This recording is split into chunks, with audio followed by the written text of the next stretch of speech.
मास शुक्ल षष्ठी तिथि श्रीमंदिर में महाप्रभुंकर घोड़ लगी नीति अनुष्ठित हुए। एही नीति रे महाप्रभु शीतरु रक्षा पाइबापी शीत वस्त्र परिधान करेंगे। एही बेशरे गड़ा खंडुआ पाट मखमलर घोड़ा वस्त्र फुटा टोपर आदि श्रीजीव मानू भूषित कराए। परंपरा अनुसार श्रीजीव मानू प्रत्येक बार में भिन्न भिन्न रंगर घोड़ वस्त्र लगी कराए। श्रीजीव समेत श्रीमंदिर में मदन मोहन सुदर्शन गरुड़ पतितपावन गुंडीचा मंदिर में विराजित नृसिंह महाप्रभु दक्षिणकाली और काकुड़ी खाई ठाकुराणी मध्य शीत वस्त्र परिधान कराए। श्रीजीव मंदिर में मानवीय लीला करछंती। सेहीपरि भाव में शीत प्रकोपरु रक्षा पाइबापी शीत वस्त्र परिधान करिथांती, जहाको घोड़ लगी नीति बा प्रावरण यात्रा मध्य कहुए। महाप्रभुंको एही लीला को देखिबाकू श्रीमंदिर में भक्तों भिड़ लगी थाए।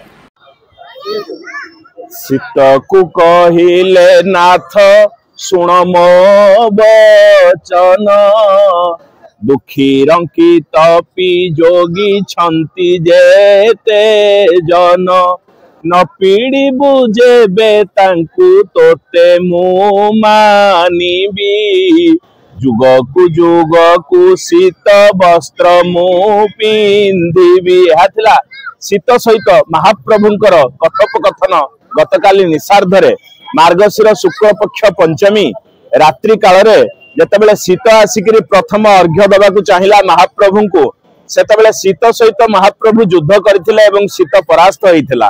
शीत जेतेबेले परास्त होइकरी अति अनुनय विनय होइकरी महाप्रभु को कहिथिला जे महाप्रभु मते आपण सृष्टि करिसंती, मते जदि आपण अंगीकार न करिवे ताले मोर संसार रे सम्मान कोन रहिबो। सेतिक बेले महाप्रभु ता सहित शर्त बाढ़ीथिले जे जो माने दुखी रंकी निष्पेषित दरिद्र तथा मोर सेवक माने जे प्रात काल रो आसिकरी मोर सेवा करछंती, तांकु जदि तू पीड़ा न देबु ताहले मु तते अंगीकार करिवि। सेथिपई शीत सम्मति प्रकाश करिबारु महाप्रभु द्वादश यात्रा भितर अन्यतम यात्रा जहाँकि प्रावरण षष्ठी नाम रे जगत रे विदित बा ओढ़ण षष्ठी। तेणु आज षष्ठी दिवस रे महाप्रभु शीत वस्त्र को परिधान करिवे, जहाँकि पूर्व रात्रि भोगमंडप घर भितर अधिवासित गृह रे अधिवास होइकरी रहिचंती। आज सकाळ धूप सरिला परे घंट छटा काहाली पटुआरे रे महाप्रभुंकर श्रीमंदिर को 3 थर प्रदक्षिण करिकरी श्रीछाम रे नेइकरी पहुंचा जिवो एवं महाप्रभु अपूर्व घोड़ लागी बेसरे भक्त मान को दर्शन देवे। जो घोड़ लागी हवा द्वारा ए सारा संसार शीतर काया आच्छादित हो उठी थरी उठिबे जीव जगत। तेणु से शीत को महाप्रभु अपराजय कालिया शांत पराभव देइचंती एवं शीत वस्त्र को निजर शर्त अनुसार महाप्रभु बसंत पंचमी पर्यंत शीत वस्त्र को परिधान करिवे।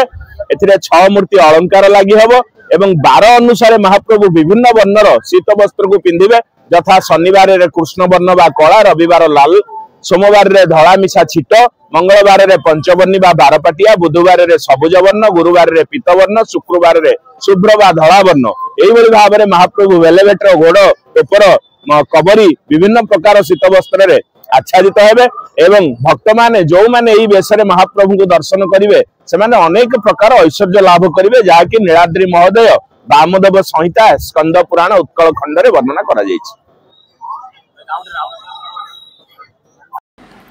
ब्यूरो रिपोर्ट संघर्ष टीवी।